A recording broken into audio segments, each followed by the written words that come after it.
दोस्तों, हमको जो सिखाया जाता है ज़िंदगी भर, बचपन से जो हमारी स्टार्टिंग होती है और होते होते हम टीनेजर होते हैं, लेकिन हम सीखना बंद नहीं करते। बुढ़ापे तक, मौत तक इंसान सीखता रहता है। उसी के इर्द गिर्द हमारा जीवन घूमता रहता है। जो भी हम बचपन से सीखना चालू करते हैं, फिर टीनेजर होकर सीखते हैं, उसके बाद बड़े हो जाते हैं तो सीखते हैं, फिर 30 साल के होते हैं तो सीखते हैं, 40 के होते हैं तो सीखते हैं, लेकिन सीखना नहीं छोड़ते हैं। वही हमारे जीवन का हिस्सा हो जाता है और वही हमारी सीमित सोच हो जाती है। हम जो सीखते हैं, जो समझते हैं, वो हमारे अंदर घुस जाता है और घुसने के बाद हम उसी के अकॉर्डिंग एक्ट करते हैं। तो जो रियलिटी है लाइफ की, वो हमें दिखना बंद हो जाती है, क्योंकि वो जो बातें हमें सिखाई जा रही हैं वो मैन मेड हैं, वो मनुष्य ने बनाई हैं, उनका कोई अस्तित्व नहीं है, वो नेचर लॉज नहीं है। अब वो हमारे अंदर घुस जाती हैं तो जो नेचर लॉज हैं, जो सत्य है, जो ओरिजिनलिटी है, वो हमें दिखना बंद हो जाती है। इसलिए हम अपने कर्मों से भटक जाते हैं, जो ओरिजिनल कर्म है, जो हमें अपने लिए, सर्वहित के लिए, स्व के लिए, सर्वहित के लिए करने चाहिए, जिससे हम बड़े बने, कुछ ना कोई क्रिएटिविटी निकले हमारे अंदर से। अब वही हमारा जीवन हो जाता है सीमित सोच का। फिर हम एक गोले में बांध दिए जाते हैं, उसी गोले के अंदर, एक गोले के अंदर वही जो हमने सुना है, जो हमने समझा है, जो हमने सीखा है, जो भी हमें इस समाज ने सिखाया है, परिवार ने सिखाया है, धर्म ने सिखाया है और शिक्षा ने सिखाया है, जो भी एजुकेशन सिस्टम ने सिखाया है, हम उसी के इर्द गिर्द घूमते रहते हैं। उससे ऊपर हम उठ नहीं पाते, उससे ऊपर की हम सोच नहीं दे पाते, ना सोच सकते हैं।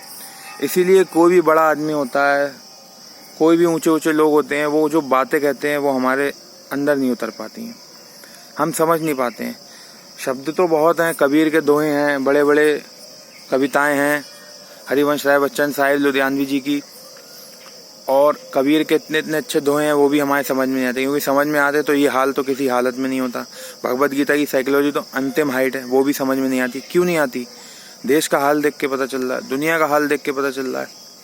और जो भी लोगों ने बड़े बड़े वाक्य कहे हैं, सेंटेंस, क्राइस्ट के सेंटेंस हो गए, या फिर कोई भी लोग कहते हैं, बड़े बड़े सेंटेंस होते हैं कि समय बलवान है। ठीक है, वाकई में समय बलवान है, लेकिन समय बलवान किस तरीके से, ये हमें समझ में नहीं आएगा। हर इंसान यहाँ कहता है समय है, समय है, समय है, समय चल रहा है, उसका समय है, लेकिन वाकई में समय क्या है, ये गहराई में उतर के जब तक आपको खुद अनुभव नहीं हो जाएगा, तब तक आप इसको नहीं बता सकते। कहने से तो दुनिया कह रही है, कितने सुधर गए लोग, बुद्धि से कितनी बातें करते हैं कि ये गलत है, वो गलत है, लेकिन लोग सुधर पाते हैं? तो कहने से कुछ नहीं होता जब तक मन के पटल पे चीज़ों का अनुभव ना हो जाए। तो ये बड़ी बड़ी बातें तो हम हजारों सालों से कर रहे हैं, इनका कोई औचित्य नहीं है। सवाल ये है कि जो हमने सीख रखा है, समझ रखा है, उसको भूलना होगा। वही हमारे लिए बाधा है और वही हमें एक जंजीर में, गोले में बांधा हुआ है, जिससे हम ऊपर का कुछ ना सोच पा रहे हैं, ना कोई अच्छी बातें सीख पा रहे हैं, ना कोई कविता या काव्य समझ पा रहे हैं, ना भगवत गीता तो अंतिम हाइट की है, वो कैसे समझेंगे? ठीक है, वो समझना बहुत ज़रूरी है पूरी दुनिया के लिए, ख़ास तौर से पूरी दुनिया के लिए उद्धार होने के लिए। ठीक है, तो हमारी लिमिटेड सोच हो गई है, अब हम उससे ऊपर सोच नहीं पाते। कोई अगर कुछ अच्छा बताता है या उससे ऊपर बताने की कोशिश करता है तो हम विरोध पे उतर आते हैं। यही हो रहा है सबके साथ। क्यों? क्योंकि जो उसने पकड़ रखा है, जो उसको सिखाया गया है बचपन से और जो वो आज तक सीख रहा है, मरते दम तक सीख रहा है, वो सोचता है कि यही सब कुछ है। अगर वही सब कुछ होता तो तेरा हाल ये नहीं होता। क्योंकि मौत ऐसी आती है, जब मौत आती है ना तो दर्द नहीं होता, एक क्षण भी पता नहीं चलता कि मौत कब आई। जब तक जिंदा हुआ तब तक मौत नहीं आ सकती, और जब मौत आएगी तो एक क्षण में आ जाएगी, आपको पता नहीं चलेगा। लेकिन अभी क्या हो रहा है, अभी गलत शिक्षाओं के कारण आपके मन में रोज भय पैदा होता है, डर पैदा होता है, कंपनें पैदा होती हैं मन में, डरे डरे घूमते हो। और कबीर ने कहा भी है, मरिए तो मर जाइए, छूट पड़े जंजाल। ऐसा मरना क्या कि दिन में 100 बार। भाई, दिन में 100 बार मरने से बढ़िया कि एक ही बार पूरी तरह मर जाओ ना यार। और कायदे में वो तो जब मौत आती है तभी मरना होता है, और जिंदगी भर जीना होता है। तो हम रोज क्यों मर रहे हैं? इससे बढ़िया तो पूरा मर जाओ। तो गलत है ना ये। क्यों? इन्हीं गलत शिक्षाओं के कारण जो हमने सीख रखी हैं, हमने समझ रखी हैं, वही आज हमारे जी का जंजाल बन गई है। उस कारण हम कोई अच्छी साइकोलॉजी ना समझ पा रहे हैं, ना उससे ऊपर की सोच ले पा रहे हैं, ना किसी नए इंसान को समझ पा रहे हैं जो हमारे अंदर मन की पटल पे गहराइयों में जाए और हम ठीक हो जाएं। हमने अपनी एक सीमित मानसिकता बना दी है, जिसके कारण आज हमें सफ़र करना पड़ रहा है। हम कुछ नया सीखने को तैयार नहीं है, हम नया कुछ समझने को तैयार नहीं है। पहली बात, अच्छी चीज़ें, अच्छी साइकोलॉजी उपलब्ध नहीं है। और जो लोग ओरिजिनल बोल के गए हैं चीज़ें, बड़े बड़े लोग, क्राइस्ट, कबीर, कृष्ण, बुद्ध, उनकी ओरिजिनल चीज़ हमको उपलब्ध नहीं है। हमको तो वही सारे शास्त्र दिए गए हैं जो अज्ञानियों ने लिखे हैं, जिनको जीवन के बारे में कुछ नहीं पता है। हम वही पढ़ लेते हैं उठा के, और हम उससे ऊपर का कुछ सोच ही नहीं पाते। तो ये चीज़ें भी बहुत लिमिटेड हैं, ना के बराबर, 1% से भी कम है।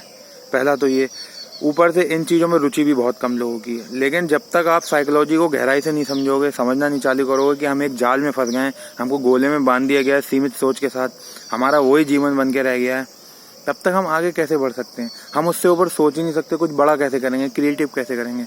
और जबकि उसका सत्य से कोई लेना देना नहीं है, वो सब मूर्खता है, सब चुतियापा है।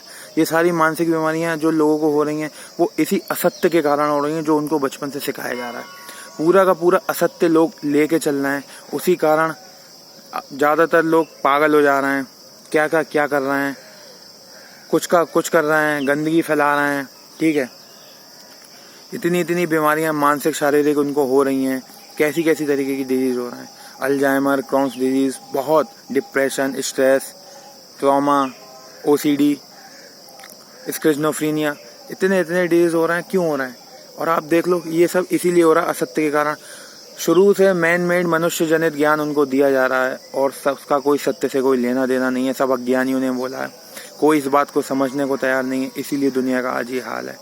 तो मैं चाहता हूँ आप लोग इन बातों को समझो, जागो, और स्टार्टिंग से जब बच्चे की परवरिश होती है उसको ये सब बातें ना बताई जाएं, तो वो जागरूक रहेगा, ऊर्जावान रहेगा, उसके मन का पटल, उसके मन की स्लेट ब्लैंक होगी। जब ब्लैंक होगा वो, तो अच्छी साइकोलॉजी उसके अंदर उसको दोगे आप, समझेगा, वो सुनेगा, तो उसकी रफ्तार और तेज होगी समय की, और जब रफ्तार तेज होगी तो वो कुछ क्रिएटिव कर जाएगा।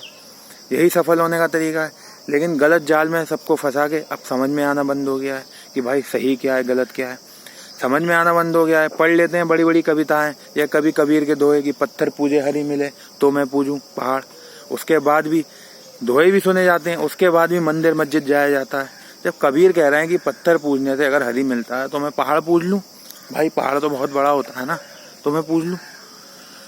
और कबीर की कोई नहीं सुनना, क्यों? क्योंकि समझ में नहीं आ रही है बातें। अब सिखा जो दिया है उसी के इर्द गिर्द जीवन घूम रहा है।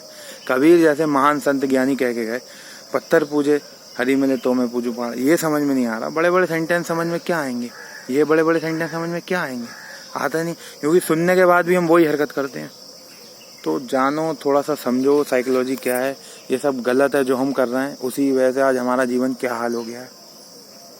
और थोड़ा जागरूक हो, तभी जीवन में कुछ हो सकता है। सबके लिए यही सलाह है।